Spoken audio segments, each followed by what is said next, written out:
تحریک تحفظ آئین پاکستان ٹی ٹی اے پی، اس کے سربراہ ہیں محمود خان اچکزئی صاحب.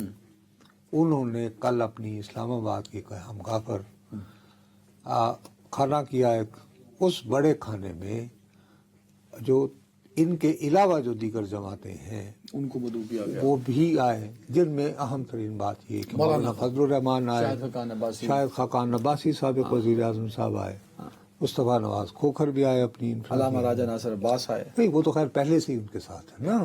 ہاں وہ تو خیر اس میں ہے تحریک تحفظ آئین. اچھا، اب وہاں پر جو ہے وہ گفتگو ہوتے ہوئے یہ انہوں نے کہا جی سب سے پہلے تو یہ ہے کہ رمضان شریف جو ہے شروع ہونے والا تو ظاہر ہے کہ ماہ رمضان میں تو ہنگامی احتجاجی سیاست نہیں ہو پاتی نا. لوگ اس کو بھی دن ہے نا، 15-16 دن تو ہے نا. سنو نا، تو اس سے پہلے یہ چاہ رہے ہیں کہ جی 2 روزہ کوئی ایسی کانفرنس ہو جس میں مختلف سیشن ہوں اور کچھ لوگ معیشت کی بات کریں، ایسی پریس پر پابندیوں کی بات کریں، مطلب ایک کنونشن ٹائپ کا جس میں اے پی سی ٹائپ. صرف سیاسی لوگ ہی شامل نہ ہو. نہیں یار، اے پی سی ٹائپ نہیں، کہ ایک گرینڈ کانفرنس ہو جس میں قومی امور کو زیر بحث لایا جائے 2 روز تک. اور وہ سیاستدان نہ لائیں بلکہ مثال کے طور پر اب جیسے پی کا قوانین کے خلاف ہے تو بھائی اس میں یعنی صحافیوں کے نمائندے شریک ہوں. اگر معیشت کی بات کرنی ہے تو اکنامک ایکسپرٹس ہوں، ہاں ٹھیک ہے، وہ اس میں بات کریں. عدلیہ کی بات ہے تو وہ لوگ جو عدلیہ کو یہ سوچ پی ٹی آئی کی وہ ہوئی. وہ اب یہ بات کرتے کرتے پھر بات بڑھی تو وہاں پہ اب میں ظاہر ہے کہ میں جان بوجھ کر نام نہیں لے رہا، لوگوں کو اندازہ لگا لینا چاہیے کہ اکثر لوگوں نے یہ کہا کہ جناب یہ خالی ایک سیاسی لیڈر کی گرفتاری کوئی ٹھیک ہے، بڑی اہم بات ہے، لیکن یہ کوئی اتنا بڑا واقعہ نہیں ہے. کوئی کہ ہمارے ملک میں تو ہوتا رہتا ہے. پاکستان کا تو اس وقت سنجیدہ کرائسس یہ ہے کہ جو اس کے 2 صوبے ہیں، خیبر پختونخوا جس کا ابھی ہم نے تھوڑی دیر قبل ہی ذکر کیا، اور بلوچستان، وہاں تو ریاست کی لسٹ ہی موجود نہیں. اور اس حوالے سے بات کرتے ہوئے انہوں نے کہا ہاں تو اس کے بارے میں ہم کیوں نہیں بات کر رہے ساری جماعتیں مل کر کہ کیا صورتحال ہے.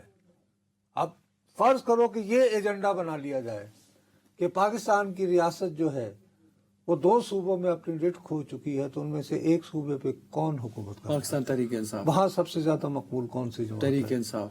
تو پھر یہ کس پہ دوش آئے گا؟ پی ٹی آئی پہ. اور ابھی تھوڑی دیر پہلے جب وہ آیا بات کہ جی اب یہ کرم کے بچے ہیں، ہاں یہ ایک پہلو یہ نکل تو سکتا ہے. یہ بھی ایک اب بہت سوچ سمجھ کے عمران خان صاحب کو تو بیسک جو میں تمہیں بار بار کہہ رہا ہوں کہ مولانا فضل الرحمان کو کہتے ہیں کہ سر آپ سڑکوں پہ ہمارے ساتھ آئیں، کیونکہ یہ ہے کہ جب مولانا آتے ہیں میدان میں تو مولانا آ رہا ہے، پی ڈی ایم والا مولانا آ جاتا ہے. پی ڈی ایم کا ایک ہمارے پاس پڑا ہے نا ایک فارمیٹ جو ٹھیک ہے نا، تو اس کو ریپیٹ پرفارمنس اگر آپ کر دیں، اگر ریپیٹ ہوگا تو اس وقت وزیر اعظم نہ رہے، حکومت نہ رہی، اس کا مطلب اب ریپیٹ ہوا تو حکومت گئی.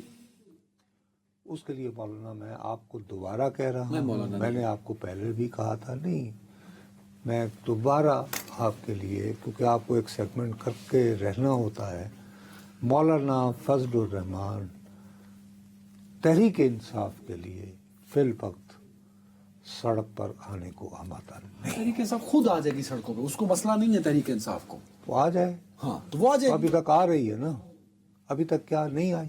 آئی نا، لیکن تب گرینڈ الائنس نہیں تھا.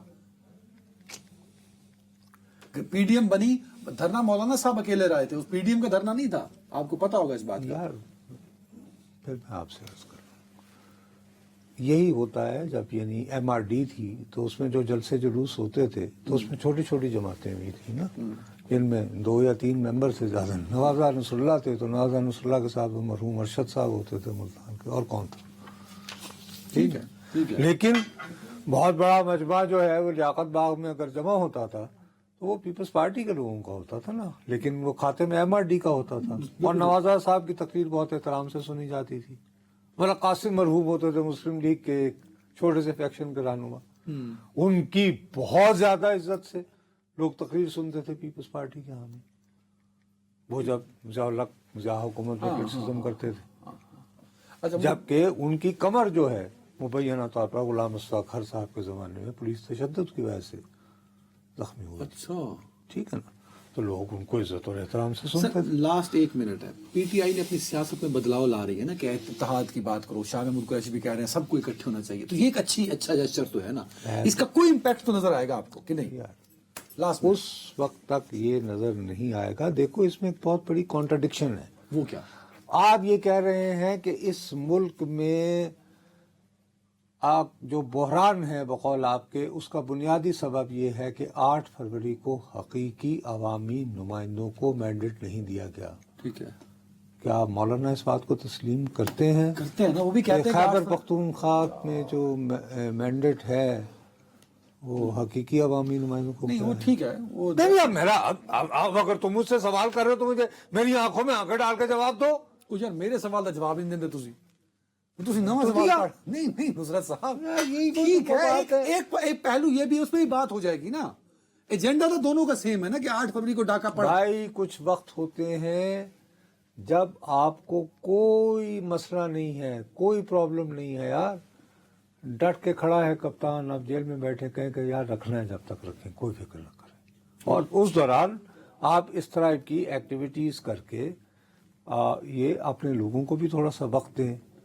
30 سیکنڈ ڈوزیئر دے دیا IMF کو خط کے ساتھ. میرا خیال ہے کہ وہ ڈوزیئر IMF کا مینڈیٹ ہی نہیں ہے کہ ایسے خط کا جواب دیں اور اسے زیر غور لائے. کوئی امپیکٹ نہیں. IMF deals with governments whosoever is in power. Very right.